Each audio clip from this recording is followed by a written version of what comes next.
We just got back from a 6-day road trip adventure with our family of 6, and we stayed in a hotel in the nights. And so today I want to share with you some of my best tips and tricks for pulling off a large family travel event. Now, this is many years that we've been doing this. We go on a 70-hour road trip every summer. We're gone for a month. We've started doing a week-long trip in the spring that's 7 to 10 hours away from our home. And so we've continued to get 1% better and continually just saying, okay, how can we get a little bit better at this? How can we make this a little bit easier? How can we make this a little more functional? And so I have a long list of podcast episodes from previous years, trips, so that you can see kind of how our systems have evolved over time. But today I want to share with you our latest updates to our system this time that made it even possible to go on the trip, because I'm 25 weeks pregnant and would not have made it if we didn't have some of these things in place. Hi, I'm Jessica Jackson, and this is the new way to thrive in motherhood by leaning into who you are, what you love, your unique family situation, and personal mission to create a life that you actually want to live. I want to invite you to join me in saying no to the life of the exhausted supermom, burnout, victim thinking, being pulled in so many directions, suffering through survival mode, or being lost in motherhood, and say yes to building strong families and moving forward on our greatest goals in order to create a fulfilling life that we are excited to wake up to each day and become a soaring mother. This is the Thriving in Motherhood podcast. Well, I'm going to share with you the details of our travel system today. If you want like the video walkthrough of what this all looks like practically, that is included in the Family Systems Playbook, which is part of the Surviving to Thriving Toolkit. Now, the doors are currently closed. We're in beta right now, working with a great group of women in there to make this program just top notch for all of you. But if you want to get on the wait list, you can go to survivingtothrivingtoolkit.com and join the wait list so you can be the first to know when the doors open again to this program, and you would have access to all of the family systems, the Family System Playbook as well, including the travel ones that we're covering today. One of the big changes, again, I'm going to share this with you from the stance of these are the things that we did to make better. So on our last trip, which you can listen to that episode, it's linked below, about the reflection and travel tips from a family road trip and 5-day hotel stay. Okay, so that was the previous episode. But one of the things that we really identified there that was a problem was food. It was really, really hard to prep enough food to be on the road for 6 days with our family. And also just like time going and buying food and having food ready to go when our kids were hungry. So there were just some, just challenges there. And so this time, what we decided to do was I packed our Instapot, I packed a griddle, and I bought it's like for camping, but I bought a bag that has like all the standard kitchen utensils, but it didn't have a can opener, so I added that, and it didn't have a rubber spatula to not scratch my like stainless steel surfaces. And so I added those in, swapped out some of the, metal cooking utensils that I wouldn't be using if I'm not outside. And we used that to prepare meals in the hotel room. So we also made a switch instead of eating out at night, which we often did. And the problem with eating out at night was that bedtime just got really late. Like we just were getting to the hotel late. We were trying to have often we would bring the food back to the hotel and try and do it picnic style. Anyway, it was just really stressful and not that fun, and it would take a while to find, and everyone was already really hungry by that point in the day. And so everything about that meal time and then going to bedtime was just not fun, and it was hard, it was stressful.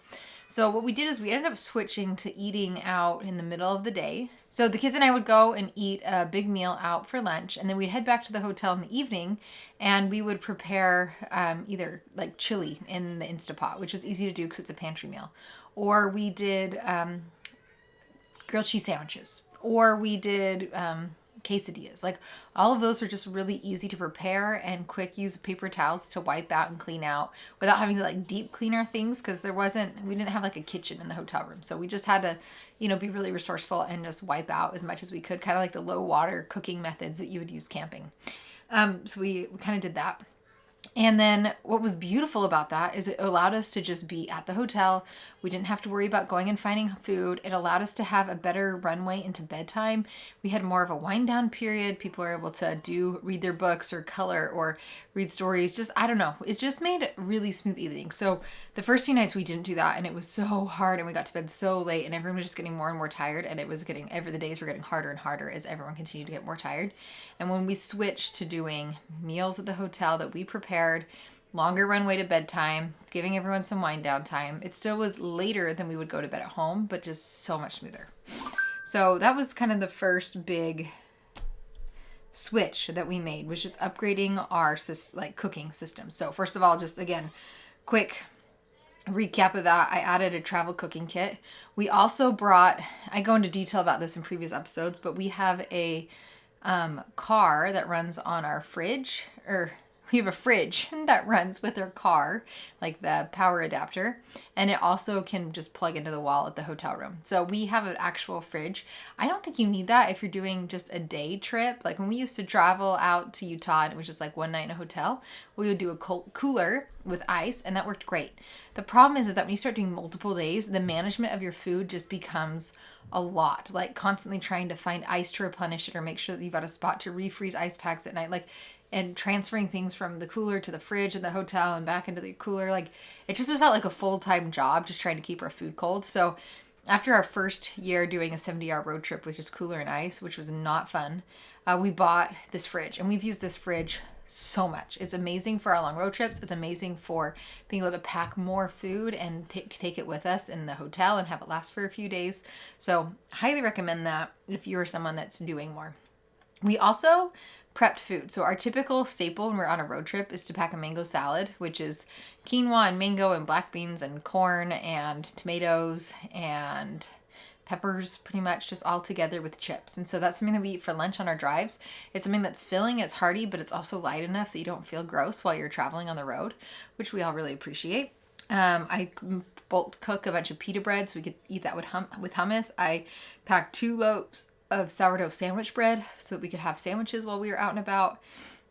We also air popped a bunch of popcorn because that makes a quick snack. And then we always have lots of produce. So the apples, the carrots, the oranges, cucumbers, peppers, those types of things that we have as an easy snack. Grapes is another one. And then we'll fill it in with a few like fun snacks or something that we don't normally get. Veggie straws are a favorite, that are not vegetables at all, right? But those are kind of fun. So, and then we had made dinner in the hotels and switched to having just that longer runway into the hotel, buying our main meal at lunch. So made a huge difference for morale in a lot of ways. The other change I would say that we made, it was in the past, I'm like the early riser, and so I typically do breakfast with the kids. And we kind of carried that through. It was like, well, my husband was the last one in the shower in the morning. We might all wake up at the same time, but he was the last one to hop in the shower just as everyone got ready. So I would take the kids down and do breakfast by myself while he stayed there. And last time it was so stressful managing all these kids in the hotel breakfast. Even they're really great kids, they just, there's just a lot happening and everyone's trying to get food at the same time, and they can do it mostly by themselves, but some places are sticklers about having a parent right there. And if you've got 4 kids and 1 adult, there's just no way. And anyway, so this time we strategized this time and said, we're all going down together. We're all going down to breakfast together. We're going to do that with 2 adults. And that was a lifesaver, both just because I was pregnant and not feeling good and really did have to get myself food first before I could focus on anybody else so my husband could help with the kids. But then also just having 2 of us there to help manage made things really smooth and easy. Okay, the 2 things that I did this fall that truly made it possible to even go on this trip was having travel bags packed, ready to go with toiletries, and also activity bags packed. So I bought these plastic zipper pouches. A lot of times you see them being used for board games and stuff. And I linked to the exact ones that I got below in the sizing. But what we did is we went and everyone has their own toiletry bag. So I didn't have to go hunt down everyone's toothbrushes or hairbrushes or toothpaste or floss for braces or any of those things. It was just all ready to go. And then for everybody. And they're packed in a drawer system. And we also had things like colored pencils and paper just packed and ready to go. And flashlights in case it's dark and they need to see where they're going. All of that is just already assembled. So I have to do nothing there. And then the other element that we had ready to go was activity bags. So for years I've gone to the dollar store and just like purchased a few things for each kid every time we go on a trip. And the last few times I realized like we really don't need to do that anymore. But what we did do is found gathered all those activities together, and we have them in bags for each child. So, and that's just, they're stored in a bin right next to our cooler. And so when it's time to go on a trip, everyone just goes and grabs this activity bag that has their name on it and pops it in their backpack. And so then activities are packed. And if they want to add a stuffed animal, or they want to add a blanket, or they want to add the book they're reading, they can in their backpacks. But other than that, activities are done and they can do it by themselves. I didn't have to touch it at all. So activities were totally packed. All the toiletries were totally packed. So then they just need to grab clothes. Like when it came time to pack this time, we have the toiletries already packed in the drawer system. Again, I'm linking it below so that you can kind of visualize what I'm talking about here. But so the toiletries are already in the bottom drawer. And then the kids are just popping in their clothes, and we always just roll shirt, pants, underwear, socks into rolls for each child, so they know, like, okay, we're gone for 5 days, you need 5 rolls, or we're gone for 6 days, you need 6 rolls. Toss in your swimsuit. And then the toiletries are done and the activities are done. And so if we hadn't had that, I would not have had the stamina to even pretend to pull this trip together. So that was incredible. We've used them. I pulled those together after we went camping last time, and I just felt like I spent so much time prepping for the trip. I spent way more time prepping and cleaning up for camping than I did for that we were actually gone camping. And so then I went home and created these systems that we've used now for flying. We've used them for road tripping. We've used them for a few day trips. We've used them for week-long trips. It's incredible. And when we came home, we got home super late last night. And this morning, everyone just quick put their activity bags back in the bin where it belongs. The toiletries just stayed in their drawers. Like, we're done. Everything's unpacked. Their backpacks are hung up. We're done. So that cleanup time that used to take us sometimes weeks after a trip was done. It was no problem. When it came to our car ride, I just told the kids we're not watching movies this time. And at first they were like, what? And I was like, no movies. And they're like, okay. So it was amazing because then in the car, no one asked. Like, we had no screens. We listened to audiobooks. We listened to some music together. They talked a lot. We looked out the windows. I was kind of surprised how little my youngest, who's 4, did her activities. I don't know the other ones did. And honestly, as long as people were like, we could tell we needed to get everyone food when the fighting would break out. But then once they were eating, they were fine again. So I don't know. We went as like simple and minimalist as you can possibly go on activities in the car. And it was great. And just for context, we were in the car. We got stuck and slowed down. We had an extra 3 hours due to traffic on this trip. It was crazy and really hard, actually, for me as the pregnant person sitting in the car. It was a 10.5-hour drive to begin with, and I think it ended up being like 13 or 14 driving hours by the time we were done. It was crazy on day 1. And then day 2 was probably an 11-hour day. So long, long days in the car. But again, super simple. Everyone handled it really well. Yeah, the audiobooks helped. And then when anyone started getting antsy, we turned on some fun music. And so the kids really enjoyed that. And it just, I don't know, it like allowed them to be loud, but we were all saying the same thing, right? Like they could sing loudly together. So it just kept everyone like, met the needs of like needing to move their bodies. It met the needs of being able to vocalize things, but also kept us all in line and not 6 people going crazy on their own. So that was great. We brought a few books. I should say the kids added the books that they wanted to read or look at, and coloring books. And we brought just a handful of school books that we included on our trip. They either had them in their backpack or we did have an extra drawer. There's 6 drawers. And so because we don't have this 5th baby here yet, one was for toiletries, 4 for clothes, and then one I included just a few school books. We really didn't do very much there. We were very busy and had full days, but it was great to pull out in the evenings or if we had to wait a little bit longer for a museum to open in the morning.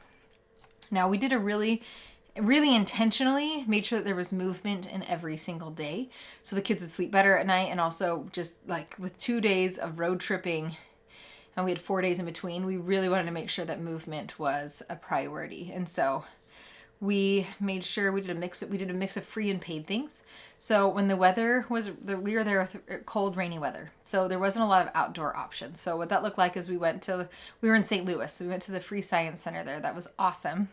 And we went to the national park They are. The Gateway Arch is a national park, and the kids do the Junior Ranger program. So that was incredible. Those were both free and really fun, and those took about half a day.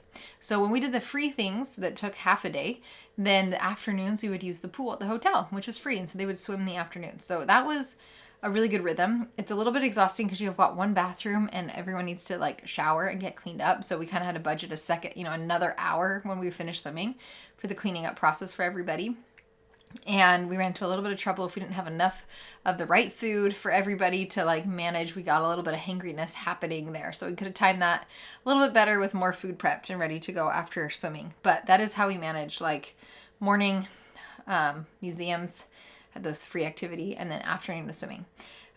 For a day that was like full, long, and rainy the entire day, and I knew I didn't want to go swimming every day, we paid for the Children's Museum. I have taken the kids to a Children's Museum whatever city we're going in, especially when Andrew's at these conferences and I'm by myself all day, and we just stay there all day long. And it's amazing because at least like the one in St. Louis, it's called the Magic House. We went to, it's great because they've got like a play village for imaginative play, and they've got different science exhibits, and they have an art and maker space. The kids could do craft projects in the afternoon when they're kind of tired and just sit and work for a long time on these things. And anyway, it just allowed for a lot of variety. There was story times where they read books, and I could sit and read books to them because they had all these little corners and alcoves and picture books you could read. So we just had like a really lovely long day there. Again, stepping away for a little bit to go buy lunch partway through the day and having a simple dinner at the hotel. So that just kind of allows our pacing to go well. Now, I have often thought like, oh, wouldn't it be cool if we could do school in the morning and then go do these, and then go adventure in the afternoon. But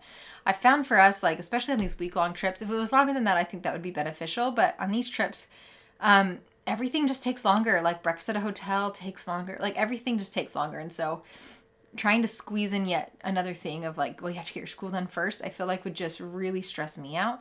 And so just taking that element out, everyone's on field trips where we are anyway. So technically it's just a fun school day, but just like for the full picture, we only had one day at the hotel when the Children's Museum didn't open up till 10:30. And so I did stuff with the kids for like an hour in the hotel room as far as like school books go.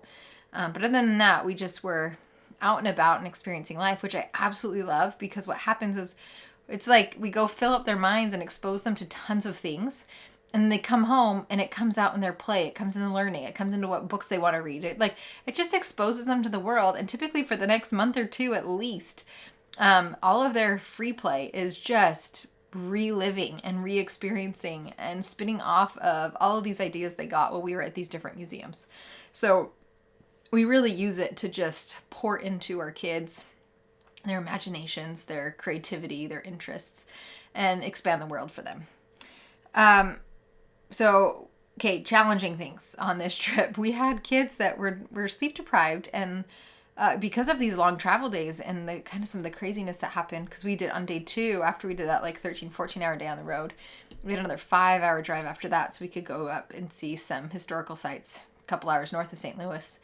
And because of that, by the time we were done with all of that, we had very, very tired children. And one in particular, was not self-regulating at all. It was a little bit of a surprise. And really hard, actually. Parenting kids that are losing their minds in a hotel room where everyone can hear everything is not my favorite, actually. And so there's just, and not only, and less than that, it's just no one can go anywhere. We're all stuck together in this tiny space, no matter what. Nobody, I've got kids that have a hard time with noise. Well, there was nowhere for them to go when someone else was screaming, right? It just, and everyone's emotions get really worked up. So there is that element there. But after many days of this not going away and of us having to face it head on, I think kind of the gold parenting nugget that we got out of here is realizing the same principle that we've been teaching our children applies to us as parents. So the idea is we don't attack people, we solve problems. And so with kids, if they're calling, for example, the kids version of that is if they're calling names, if they're, I don't know, just complaining or whatever, saying they did this or that, if they're just attacking a person, then that's not solving a problem. And we shut that down. And so we say, okay, well, what's the problem here? And typically it's very different from what they were telling us, before when they were attacking. And then we're able to get into our problem-solving brains and work through it. Or if they're not ready to be in their problem-solving brain, then we're like, okay, great, let's take a break from each other. We'll come back to this when we are. Well, after we eat breakfast, typically, is when most of these things are happening. Well, Andrew and I realized like we were doing a lot of things as parents to just try and like control the situation, control the person, because it was crazy. And we realized same thing applies to us. Like we just need to solve the problem, not attack or try and manage a single person, right? We need to solve the problem. And the person that was really struggling, oftentimes when we asked them a question, they were able, our frame is, hey, we got a problem here. How can we solve it? They were able to help buy into that and help us as well. And so it wasn't just like us against them, but it was, okay, here's a problem. How can we work together to solve it? And so that was a really important parenting lesson that we learned on this road trip that we'll continue to use in our daily life here at home. Yeah. Because parenting problems don't go away, and hard days of travel are just part of the problem, like part of the experience. There's a family, I forget what they're called, but they're a family of 7 and they travel around the world. And the dad, this is not a word I say, but he says you just have to embrace the suck. Like 50% of traveling is just so hard. Travel days are long. On travel days, you're hungry. On travel days, but you have to go through that hard stuff if you want the amazing views, if you want the awesome experience, if you want the cool things and you want to see the beautiful sights. Like you have to have both. You can't just have one without the other. And I had to remind myself that over and over and over again as a very tired, in pain, sore, not feeling good, pregnant person on this trip. Like it took multiple days to get past the point where I'm like, is this a mistake? Should we have even left? Or is it okay to be on the road? And I just kept reminding myself, like, you have to have the bad to have the good. Like, that's just part of traveling, especially with a large family and especially on the road, and especially doing it cheaply, right? This is just par for the course. So, yeah, just tucking that in is the expectation of this is going to be, it's going to be hard, but there's going to be great moments is really, really important.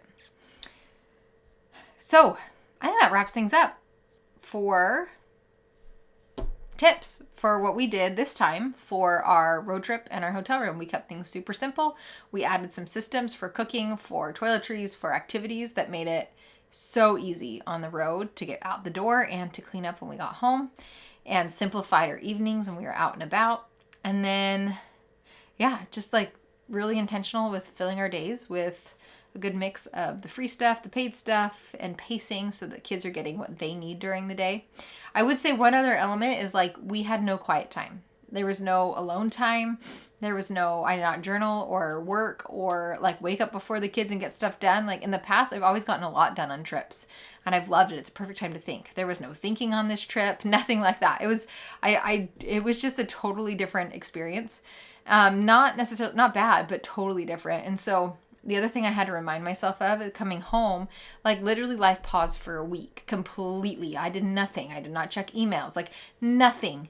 No, nothing. So nothing got done except this trip, which in a way was great because it was totally present, totally engaged, totally involved.